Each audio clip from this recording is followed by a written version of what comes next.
بسم الله الرحمن الرحيم الحمد لله رب العالمين الصلاة والسلام على النبي الصادق الأمين وعلى آله وصحبه أجمعين أما بعد hordoftoota fi kabajamtoota miidiyaalee keenyaa kan biyya keessaa biyya alaatti seenuu daawwachaa jirtan sagantaalee foddaa kaameraa keenyaatiin kan daawwachaa jirtan kan mana keessan teessanii bakka fedhan teessanii daawwachaa jirtan gaa akkam jirtan nagaa fayyaadhaa jirra jirru isiniin jechaadha akkam jirtan nageenyi badhaadhaa iseera turuun keenya beekamaadha hedduu takka turree ni beeknaa sababa rakkoo adda addaatii jecha turuun keenya ni beekama kanaaf inshaallah har'aan tana dhimma ajendaalee haga takka irraa dubbanna jenneet dhufne kanaaf wanni gaakatti agartan kun maali galaanni dilli yaa'u kun jechuun keessa waa afan qabu galaanni dilli yaa'u kun maali jechuun keessa waa afan qabu isinuu numa beektanii garuu immoo gaafiin keessanis keessatti mul'atu hin oolu kanaaf jecha kuni kan agartan kuni barattoota amantaadhaa kanneen amantaa barachaa jiran yeroon ofii biqiltuu dhaabuudhaaf ashaaraa magariisa tokkoffaarratti amantaan teenya biqiltuu dhaabutti nu ajajji biqiltuu gizee dhaabdee faayidaadha hawaasaaf faayidaadha gaaddisa beeyladootatii fi adda adda lubbu qabeettii hedduutu itti gaaddisa ifata qoraan godhatanii faayidaan biqiltuudhaa tokko lama miti nabi Muhammad alayhi salaatu wassalaam namni rabbi isa dandeessee addunyaa irraa deemuudhaan duratti biqiltuu takka dhaabee adeemuu jee ture jechuudha kanaaf biqiltuu jalqaba irratti misooma amantaa teenyaatti amantaa misoomatti nu ajajaati kanaaf deeggarree osoo hin taane nuti akka barattoota tokkotti barattoonni gahee isaanii baatanii biqiltuu dhaaban yeroodhaan qasasan yeroo fedhetti biqiltuu dhaaban namni rabbi isa dandeessee Nabi Muhammad alayhi salaatu wassalaam addunyaa irraa deemuudhaan duratti biqiltuu haa dhaabu kan jedhe akka kana jechuudha kanaaf egaa kanaaf barattoota kutaa Oromiyaadhaa godina Harargee lixaa ana gubbaa godhachaa barattoota sheekh keenya Sheekh Sharafi kanneen agartan kun jechuudha akkatti egaa ganama barraaqa bariitiin ka'anii biqiltuu guurratanii iddoo biqiltuun jirtu iddoo biqiltuu dhaabuudhaaf kan imalanidha irra deebiidhaan akka kana kanaaf viidiyoo isaanii kana kanneen hoggaan fi isaan biqiltuu waraabanii deeman kana isinii waraabne kana inshaallah xiqqoo daawwanneeti sanbooda eega biqiltuu sana akka isaan itti deemanii fi waan isaan jechaa deeman akka ajaa'ibatti shahaadatiin islaamaa mul'isaa deemanii inshaallah kana laalee viidiyoo kana laalee walitti deebina فيديو هنا لا إن شاء الله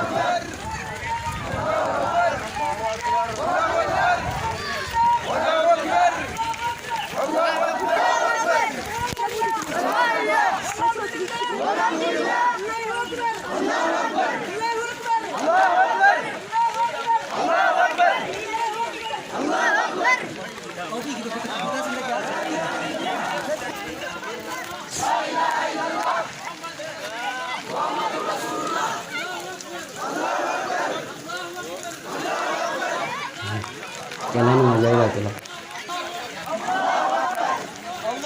Jalan majalah pakai ni. Tapi bukan yang itu. Daerah jenis lama muda sadar.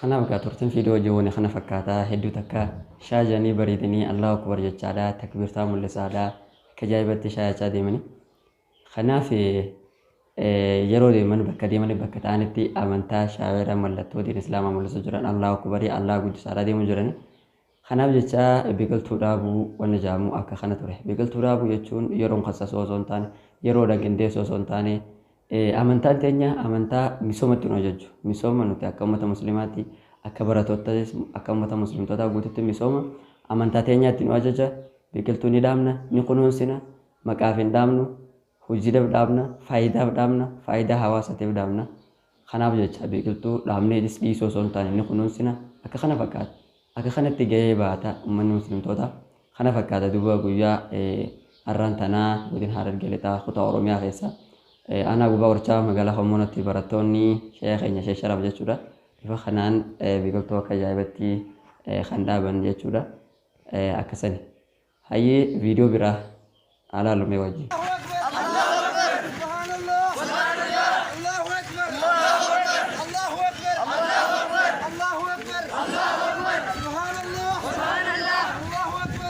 Ini yeroo isaan dura biqiltuu fudhatanii iddoo biqiltuu sanarraa deemaa jiranidha. Yeroo isaan dura biqiltuu fudhatanii iddoo biqiltuu sanarraa deemaa jiran akkasuma bakka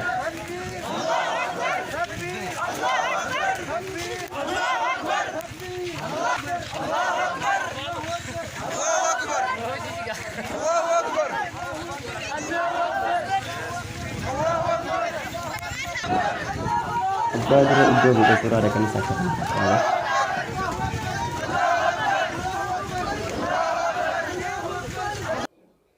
Kanaaf gaa akka kana fakkaataa egaa viidiyoo isaanii kana daawwanne booda ammasiin suuricha bareedaa tokko waan isin garsiisu suuraa waa'ee isaaniidhaati.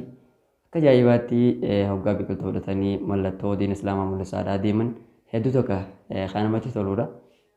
Yoo isinitti tole isinis yaada keessan asumaan koomentii jalaan kan ibsitan ta'a. Suuraaleen kunneen kan yeroo isaan biqiltuu iddoo isin itti dhaabamtee turte irraa itti kunuunfamtee turte sanirraa kaa'ate yeroo isaan biqiltuu fudhatanii karaa iddoo dhaabinsaa iddoo itti gadoosuu kan itti deemanidha. Suurichi bifa kana fakkaata akka agartan kana hedduu tokko bareedaadha hedduu tokko dansaadha. Kanaaf akka kana ture.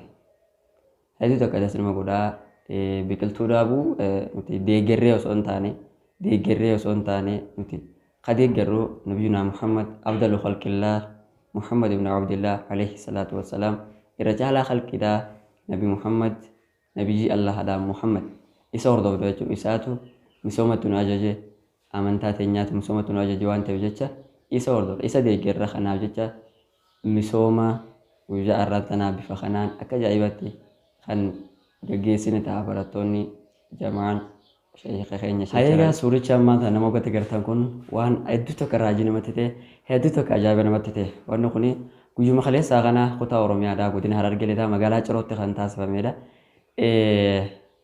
Namni isin agartan kun qaroodha beessa ija hin qabu markazu tawbaa kan godina Harargee lixaa magaalaa Cirootti argamutti guyyaa kaleessaa quraana hafazee eebbifame qabxii olaantuudhaan kan eebbifamedha.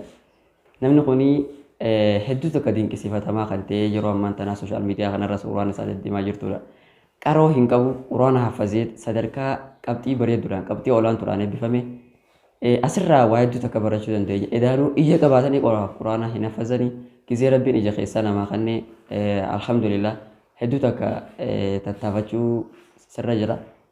Kanaaf kan namoonni qaroo hin qabne baay'een quraana hafazaa jiran mul'achaa jira.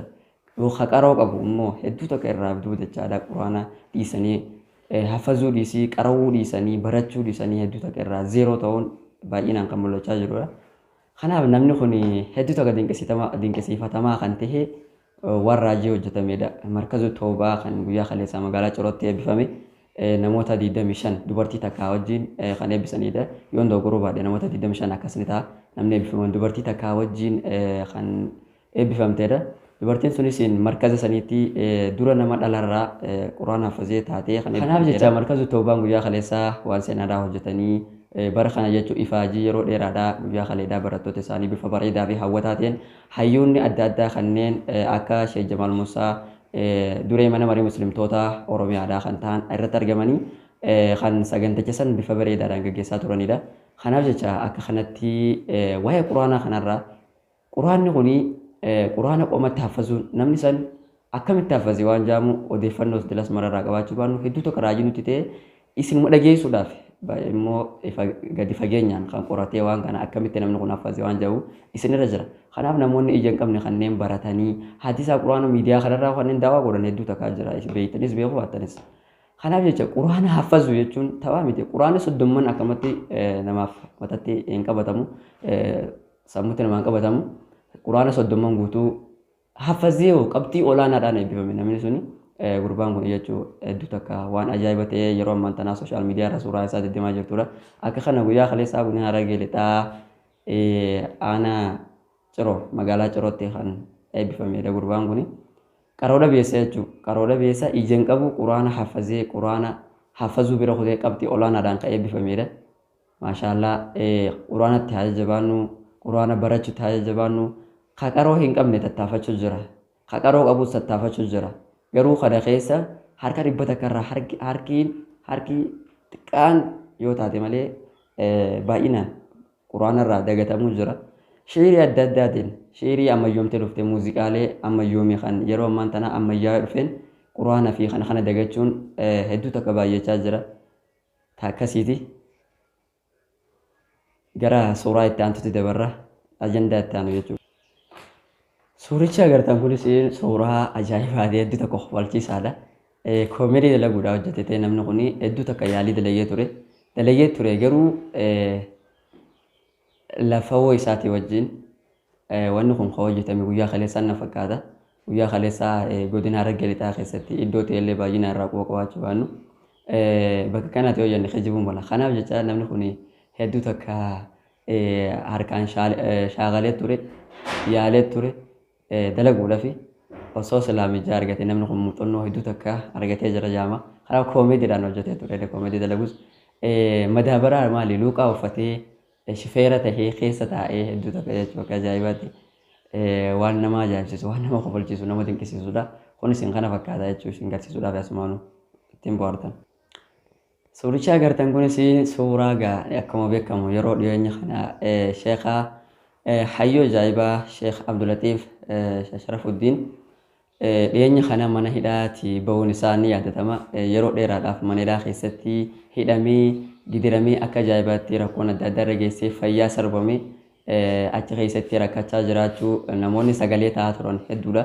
Sagalee taa'atanii fi turtanii namoonni baay'een sagalee ta'anii fi turanii kan callisanis hedduudha. Kanaaf warri baasanis hedduu takka galatoomaa jenna. Mana hidhaatti nagayaan bahee jira. Mana isaatti maatii isaa bira gahee jira. Biyya isaa hawaasa isaa bira gahee jira. Sheekh Abdulatiif baga baatee baga rabbi nagaan si baasee baga maatii tanteetitti nagaan si galchee jechuun ni barbaanna.